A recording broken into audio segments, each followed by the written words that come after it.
Thanks for listening to Gossip with Celebrity, brought to you by Celebrity.com. This week we talk about the Royals and Ben Affleck and Jennifer Lopez. We end with our weekly feature, the comments of the week. The stories, photos, and tweets we talk about can be found at Celebrity.com/podcast under episode 94. Hi, I'm Katie, the founder and editor of Celebrity.com, and I write as Celebrity. And I'm Chandra, I'm the head writer for Celebrity, and I write as Kaiser. So next week we're going to have an episode, but it's coming out on Saturday morning. I know I usually publish a podcast on Sunday mornings around 7, but I'm going to publish it Saturday because I'm leaving for Florida that afternoon. So we're going to be off the week after that. So we'll be on next week a little bit earlier. We'll be off the week after that and the following week because that's 4th of July on Sunday. It's okay that we take 2 weeks off in the summer, you know. Yeah, it's a summer and it's the 4th of July and, you know, it's fine. It's fine. I mean, we're doing 3 on, 1 off. Now we're doing 3 on, 2 off because you can't go constantly. And also I want to say that my stupid neighbors are weed whacking. So if you hear that in the background, that's what it is. It sounds so loud to me. Yeah. And if you hear the roosters, you know what to do. Just ignore them. Ever since you told me about the roosters, I hear them. Like, I never even noticed them before. It's super loud. They are super loud because I turn off the fan when we're recording the podcast. The fan drowns out a lot of the stuff. So. Oh, that's good. So I haven't been doing much except binging 911, that show. I've just been watching that show, and it's like the most ridiculous natural disasters and things happening, and I love it. It's so cheesy, and it just leans into how cheesy it is, and it plays like music that's right on the nose for how stupid the scenes are. Yeah, I'm like, even the commercials for that show give me anxiety. I don't want to live in Los Angeles. You have to be like a person who likes horror movies. And like scary action movies and gore because there's so much of that. And then it's super schmaltzy too. I used to watch House and like sometimes the medical stuff would really get on my nerves and like make me uncomfortable. I'm not like into that kind of thing. It's a lot, but I enjoy it. It's mindless too. So you can have it on and do other stuff. Yeah, that's what tennis is for me. So you love tennis and you have all the tournaments happening now. I see on Twitter. I don't really know what you're talking about, but yeah, I mean, the French Open is winding down as we're recording this. The women's semifinal is happening. Yeah, it's been good. Like, it's clay court tennis, so like for the women, anything can happen. Okay. Like, I mean, it's just been crazy and all the different like top stars who have gone out in like the first or second round. I'm much more interested in like the women's game because it's so exciting and anyone can win. And I think that's exciting when top players lose early. So because it's like a different surface, they're having a hard time and then other people excel on that surface? Is that why? Yeah. In tennis, there are like surface specialists. Oh, Serena Williams is a grass court specialist, even though she likes playing on every surface and she's very good on every surface, but she loves grass. It really suits her game. And like Roger Federer is a grass court specialist. Rafa Nadal is a clay court specialist. Okay. But yeah, a lot of the women, like, they don't know how to play on clay or like they'll just have a really good run like out of nowhere. And that's what's been happening a lot at the French. Okay. That's cool. I saw that Serena lost. I'm reading your notes. I did see that though. That Federer dropped out too? Yeah, Serena, she was playing right when Meghan and Harry announced that they had the baby. Like, I was trying to cover that and watch Serena's match. So, like, Serena was losing the match as I was, like, writing about Lilibet. Yeah, Serena lost in the 4th round. She doesn't like playing the French anymore. She's not very good at it. Like, it really hurts her body. And she had all this, like, strapping on her leg because she'd, like, done something to her hamstring. Roger Federer is the same way. They're the same age. They're both 39, turning 40 in a few months. Like, it's just hard on their bodies. And they're both like, fuck this. We're heading to Wimbledon. And Wimbledon starts in 2 weeks, so that's exciting. That's cool. I remember you talking about that last year on the podcast about how Wimbledon was going to start. Or maybe it was even 2 years ago we were talking about it. Time has no meaning anymore. Yeah, it wouldn't have been last year because of the pandemic. It would have been 2 years ago. Yeah, well, last year I was probably talking about how Wimbledon was canceled totally. And I remember you getting excited for it, so it must have been 2 years ago. Yeah.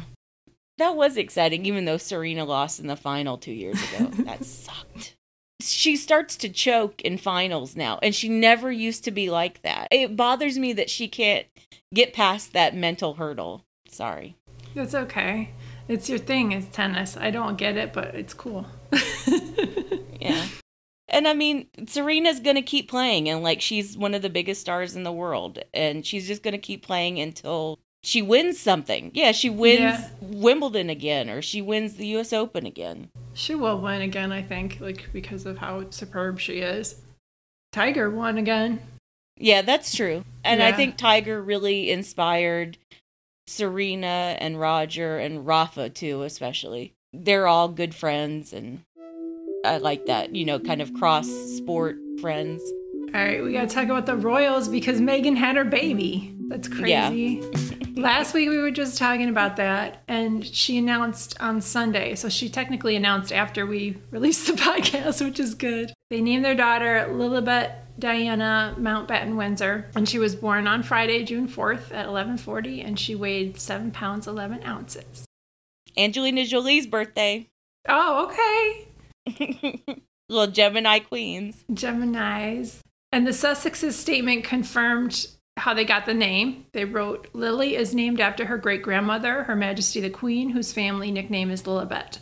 Her middle name, Diana, was chosen to honor her beloved late grandmother, the Princess of Wales. And that's really nice and sweet. Mm-hmm. And we'll talk about people who don't think it is. Yeah, I think it was cute. They were like Sussex Squad people doing like deep dives into Doria Ragland's family, and like, I don't know if this is like 100% accurate. Okay. But I think there are some like variations of Lili in Doria's family. People, you know, named like Lili with 3 L's or something like that. And flower names. Like there was a lot of speculation that they were going to choose a flower name. Yeah. They telegraphed that. Everyone was really feeling like that it would be a flower name. So about an hour and a half after the Sussexes announced the baby's birth, Kensington Palace and Clarence House tweeted congratulations statements. Mm-hmm. And they both tweeted them from Twitter for iPhone. And it was exactly at 3 p.m. for both accounts. Yeah, I think that, well, obviously we know now that Harry didn't inform his dad or his brother. And so, like, the Palaces were playing catch up. Yeah. Especially Clarence House and Kensington Palace. I thought Will and Kate's message was just kind of like upbeat, whatever. It was so clearly not written by William, you know, full of rage. William's messages are usually formal, like he has to stick up his ass. Yeah, very passive aggressive. Yeah. And I thought the message from Clarence House was more formal. I mean, there was more like, oh, you know, we got another grandkid, blah, whatever. Yeah.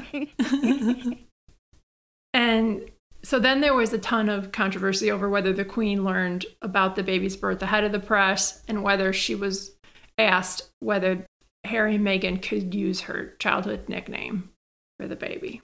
That was just a fucking mess. It was just days and days of speculation, and like, it was insane. The Sussex spokesperson made it very clear from the jump that Harry spoke to his grandmother and that he spoke to her before they made the announcement on Sunday. And then like, they got even more specific. They made like a few different formal statement saying, no, Harry called his grandmother. No, Harry called his grandmother as soon as they got home from the hospital. Yes, Harry, you know, said that he wanted to name the child Lilibet. And then these palace sources and these, whatever, the royal commentators just kept insisting that it was rude and it was terrible and he didn't ask permission. So the big to-do was over this BBC article, and Harry and Meghan's law firm sent a letter to the BBC after this article saying that the reporting was false and defamatory. But the statement that the Sussexes gave through their spokesperson was the Duke spoke with his family in advance of the announcement. In fact, his grandmother was the first family member he called.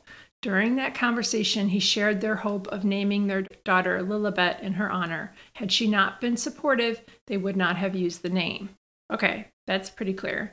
Right. And then the source told the BBC that the You're getting the the order of events, the chronology wrong. I'll read this. It says, okay. The BBC reported that a senior aide of the Queen said that the Sussexes, quote, did not consult the Queen about using her childhood nickname, Lilibet, for the baby. A Buckingham Palace source says she was never asked about it. And after they reported that, that's when the Sussexes spokesperson came out and read the statement that you just had. Okay. So that's ridiculous. Yeah.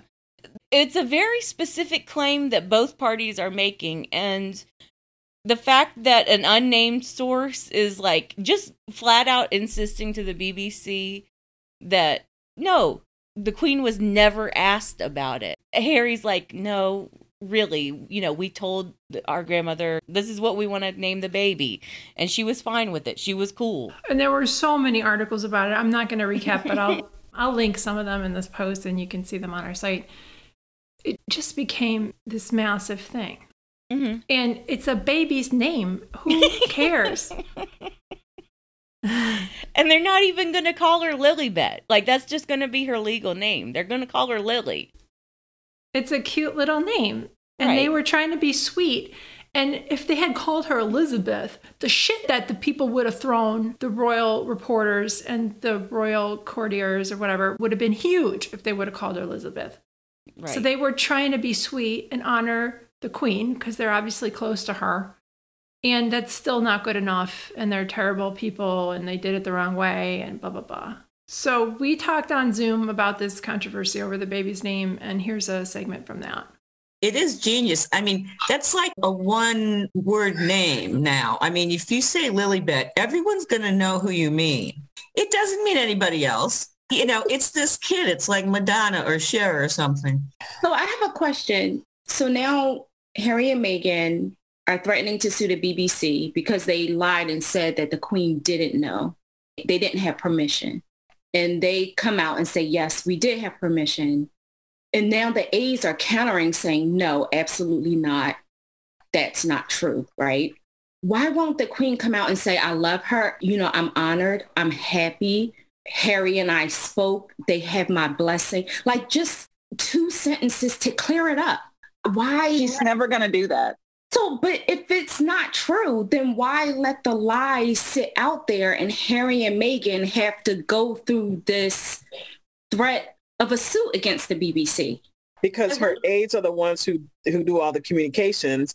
And if her aides are in an active war against Harry and Meghan, they're not going to communicate that. And she won't know because she only knows what they tell her. News, she doesn't read the paper. She has no idea this BBC, the aides back and forth in the threat of a lawsuit. Because if he can call her and FaceTime her and have this conversation to get her blessing to name the baby Lilibet, then why can't he then call her back and like, look, your aides are out here saying I'm lying.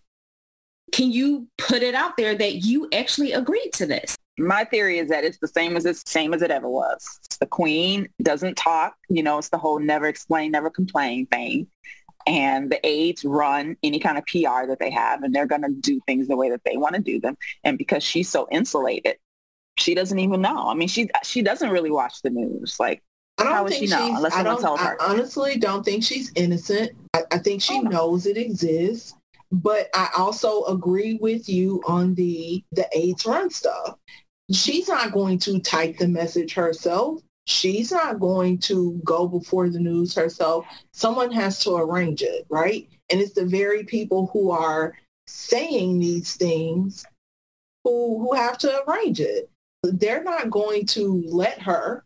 It's crazy to say that because she's the Queen, but truly, she is being allowed to do stuff by the people who work for her. That's it.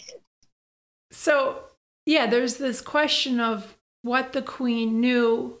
Why didn't she dispute it? Did she sign off on it? And there's a lot of reports on that on both sides. Right. And all Buckingham Palace had to do was just wish the baby, good health and happiness. That's all they had to do. Instead, all of these palace aides were running around talking shit about a baby's name. And it forced Harry to say, no, this is what actually happened. So now those same palace aides have put the queen in an impossible situation where she either backs her grandson's version of events or she like belittles her grandson and says, no, actually my aides were right and he never asked me permission. Why would you put your primary? Why would you put the queen in that position? Is it like Ashley was saying at the end that they're telling her what to do? I mean, like there's a lot of people on Twitter saying like this is elder abuse. I don't, not that that's funny. It's not funny. I don't mean to laugh. I mean, she's 95. It's very possible. Like, I think she's out of it as far as the day-to-day operations of the monarchy. I think she's out of that. She should be retired. I will hope that I'm retired 30 years before that, you know? Yeah, exactly. It is this very shady, weird power struggle because Charles is basically acting as regent, except in name. And the queen is like mourning her late husband and like talking to her grandson. Her husband just died, And all of her aides and all of Charles' aides are just like backbiting and being snide to each other and to family members, and it's just chaos, and it's a fucking clown show. It's amateur hour over there. So the Daily Mail reported that both sides might think they're right, and you want me to read that? No, I think the point that the Daily Mail made, and I think it was a legitimate point, weirdly enough, is that the BBC was right to report it the way they did because they legitimately had palace sources. Yeah, they had someone high up in Buckingham Palace saying, no, Harry never asked the Queen this. And the BBC, you know, they feel like their sources are dead on. And then they just accurately report Harry's statement. I think that was the point the Daily Mail was trying to make, is that the BBC wouldn't have done this unless they had the sources. Angela Kelly or whatever person works. I think this was probably more like the Lord Chamberlain, who like is the chief of staff for the Queen. That's such an old school name, Lord Chamberlain. I mean, that's the name of the position. Okay. Someone is like the Lord Chamberlain. So then we got all these stories about how Lili, who is the newborn baby, her parents are home with their second baby. You know, they are highly privileged people, but they're probably exhausted and dealing with all this BS, I hope is not on their radar right now. And then we got stories about how Lili is going to bring the royal family together. There were multiple stories about this from different royal reporters. Yeah, it was insane. Everything is riding on this little baby's shoulders now. That Lili has to bring everyone together. But like the point of all those stories was Harry and Meghan need to bring Lili to the UK. They need to bring this little baby to the UK so that everyone can get photos of her and so she can be introduced to Charles and William and Kate and everybody else. So it's basically like bring her to the UK so we can have stories, so we can have a continuation of this soap opera. So they can nitpick her hair and skin color. Yep. Right. And one of the craziest parts, which we were talking about, is that it was Angela Levin. No, it was someone else who said that it was going to be her responsibility to help serve her cousin, the King George. That was Richard Kay. Yeah, Richard Kay. Yeah. He was talking about how it would be Lili's duty to come back to the UK to help serve her cousin, the eventual King George. So he wrote in the Daily Mail, there is just a chance that George's passage to the throne could be infinitely more secure if his first American-born cousin plays her part in helping to end the crisis that has so damaged the House of Windsor.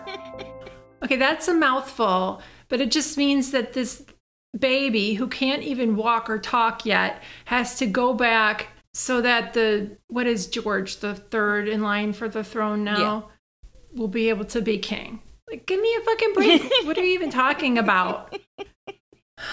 It's like a terrible extension of Harry needs to come back to help William be king. Yeah. Like, can't William take care of his own kingly business? Apparently not. Kingly business. Business. His kingly business, yeah. I know what that involves for William.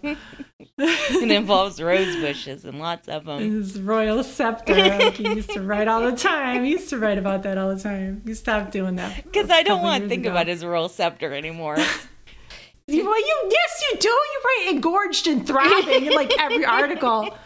That's just about his face. His face is engorged with rage. He does have that kind of face. So then Angela Levin wrote this crazy op-ed in the Daily Telegraph, and she called Lilibet a Band-Aid baby. Like, she tried to make it seem like the same thing that Richard Kay was talking about, like Lilibet's going to solve everything for the monarchy by just being a sweet baby. Right, but that's not what a Band-Aid baby is. I know. And like, she used that on purpose. It was an insinuation that Lilibet was going to temporarily save Meghan and Harry's eventually doomed marriage. That's what she was trying to say. But she was just being a shady asshole about it. Yeah, that was ridiculous. I can't fathom the way they've been writing about this baby and the baby's name. When somebody has a baby, you're like, wow, they must be really tired. I should send them some gifts. You know, that's pretty cool. I wonder what that baby's going to do for everybody and, their family. Maybe the baby will solve the toxicity in their family. And you definitely don't spend an entire week having a hissy fit over the name. Like, the name isn't even that controversial. Like, it's not like they named the baby, like, Orchid, or something. That would have been cute. Orchid. Like, there would have been 20 million royal commentators like, Orchid's not a royal name. I hate this name, blah, blah, blah, I think that they genuinely thought, and this is what I assume about Harry and Meghan a lot. They're like, let's do this sweet kind of non-controversial thing, and maybe it'll land softly for once. And I think that's what they thought about the baby's name. Like, we'll name her after the Queen, but not so obviously. We're not going to name her Elizabeth. We'll just name her after the Queen's nickname, and we'll shorten it, and it'll show that we love the Queen and we're still trying to be connected to Harry's family. But no, Yeah, I think that's very possible that they start out thinking, no one will have a problem with this, Yeah, how could they? This is just a little cute name. How could they have a problem?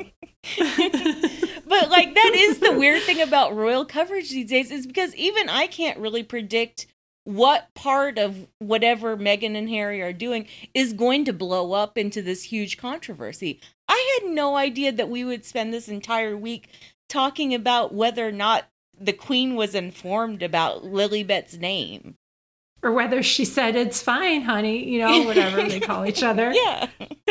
That's lovely. Like, oh, good job. Yeah, I don't know it's what they crazy. say. It's crazy what little thread ends up blowing up now.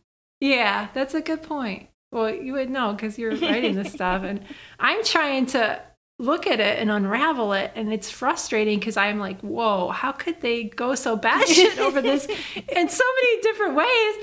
Like, it's just a baby's name. I really do think it's just like the decline of the monarchy behind the scenes. Yeah. It's a fucking clown show. And that's what Meghan and Harry have exposed over these past few years, is how amateurish they really are.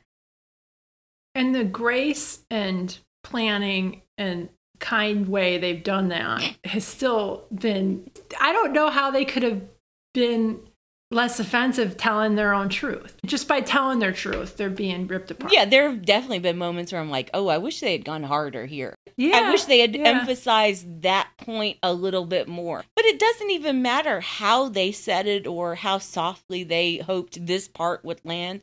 The royal press and the royal family were always going to freak the fuck out over anything. So Duchess Meghan had her children's book, The Bench, come out this week, and it's already a bestseller.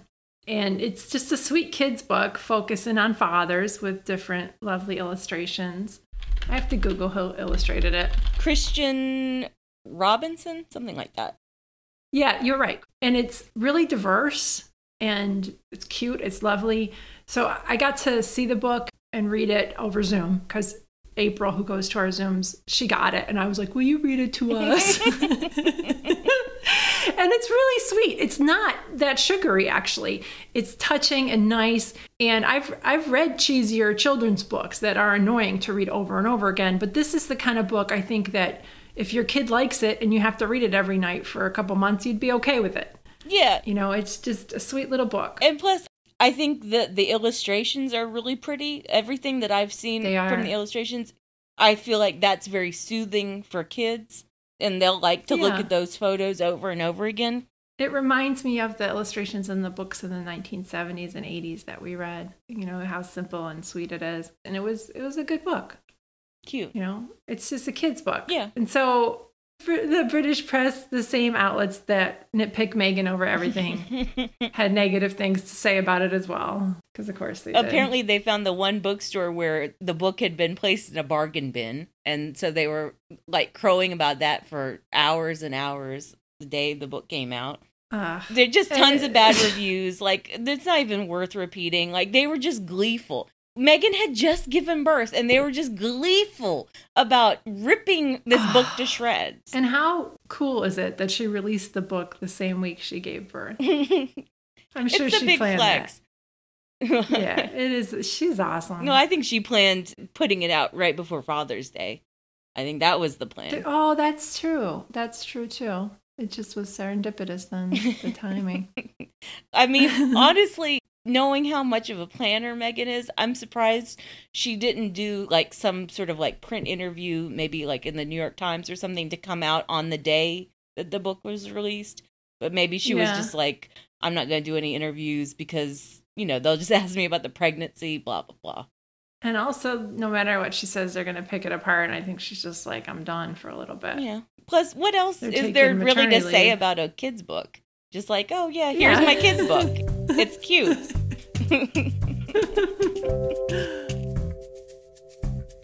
All right, let's talk about Ben Affleck and Jennifer Lopez.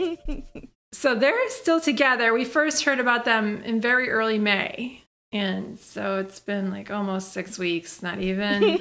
And now Jennifer Lopez is looking to move to Los Angeles to be closer to Ben. And this isn't just a rumor. Like, she was seen looking at schools, and and other outlets are reporting that she's looking to move. Right. Like, she still has her place in LA. She's had a place in LA for a very long time.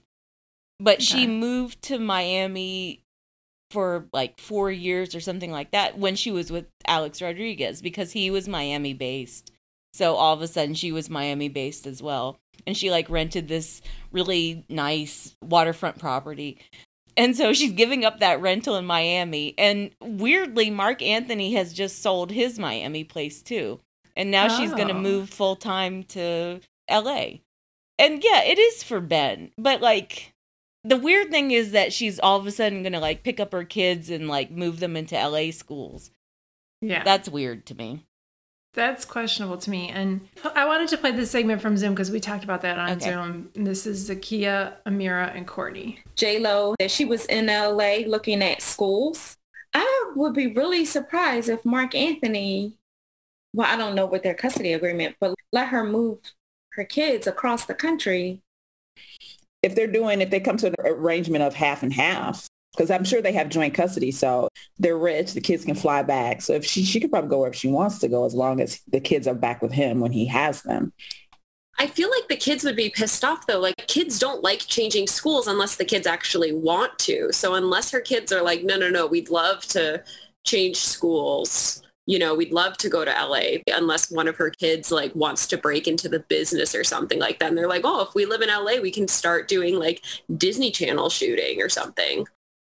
So yeah, those kids are 13. Mm-hmm. At that age, if they don't want to do something, they'll let you know for sure. And do they want to switch schools and go to a whole new place? Yeah, I don't really know. 'Cause some people in the comments were saying that the kids had been homeschooled for several years, but I'm pretty sure they were attending an actual school in recent years, and then the pandemic happened, and like, so they were being homeschooled again. I don't know. Yeah. Oh, that's true, because everybody's been home for the past year or so. You might as well. Right. So, I mean, maybe like it would be like a fresh start. Let's just do high school in LA. Let's try that.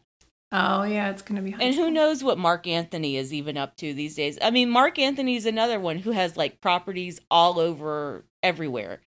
He had some tax issues a few years ago, too, with his properties. He did. Well, he still owns all these like $20 million mansions all over the place. And he just goes wherever Jennifer wants to go. They have the weirdest ex relationship. Maybe it's super healthy. She was seen like out with him, like they got papped together. Yeah. That might have been when she's like, yo, I'm going to move to LA. All right. You know? But like, he's still in love with her, and like, he would still do anything for her. So. Okay. Well, we'll see how this works out for everybody. Fingers crossed that they make it through September. We need them at the Met Gala, guys. Come on. I would like them to be together for a couple years because you know the pictures of Ben are going to be hilarious. Oh, and this happened just before we came on for the podcast. I saw in the Daily Mail he was in Las Vegas gambling. Oh, and he was like sitting at the table at 3:00 in the morning or something. I saw a comment about that. On TMZ. It's going to be bad. Yeah. That's not good. I mean, I hope he's not drinking.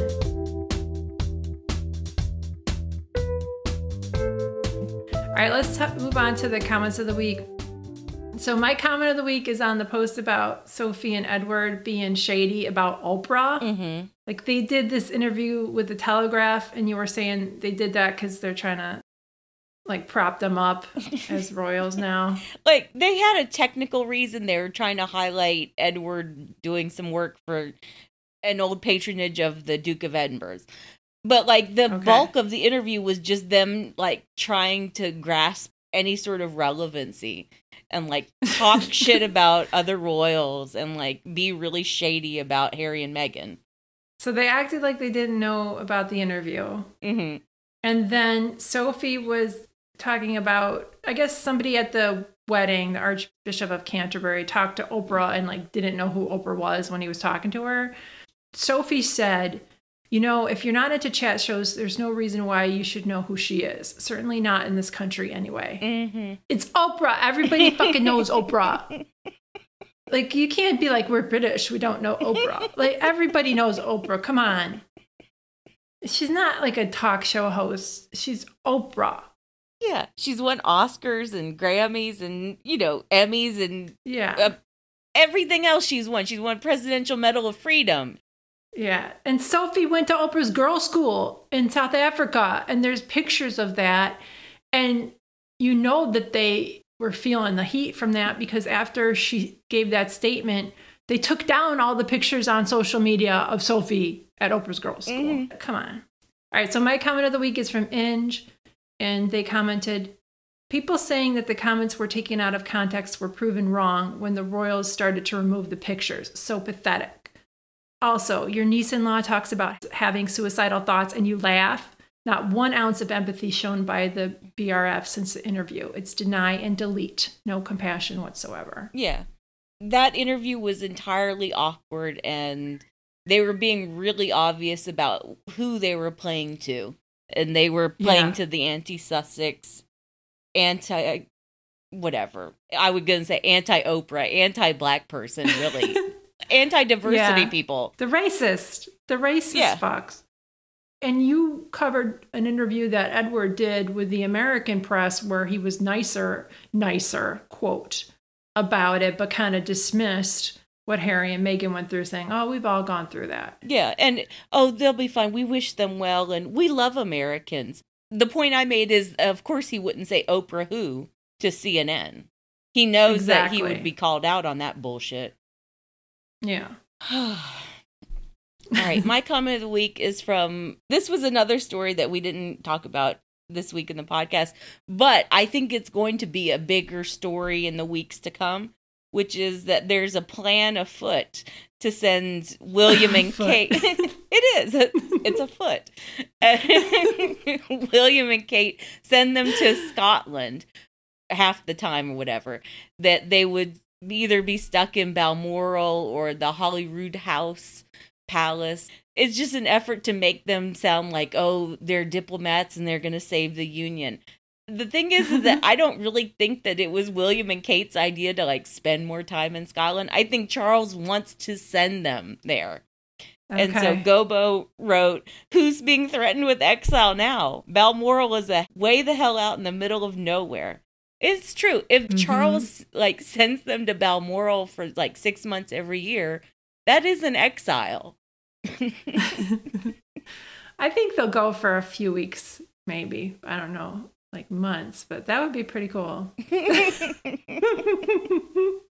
Because their visit to Scotland went over like a ton of bricks. Yeah. It went over like a lead balloon. Yeah, exactly. But I kept making the point, like, if they had just been softball, whatever, this like light, frothy tour of just, oh, you know, here we are smiling at children and here we're doing this. Like, they could have gotten away with it. They've gotten away with a lot lighter tours. But the fact that they were like, no, we're interfering in politics now. Don't seek independence. And Gordon Brown visited them, and we talked about this in last week's podcast. And then after that, he was like, well, everybody loved them in Scotland. No, they didn't.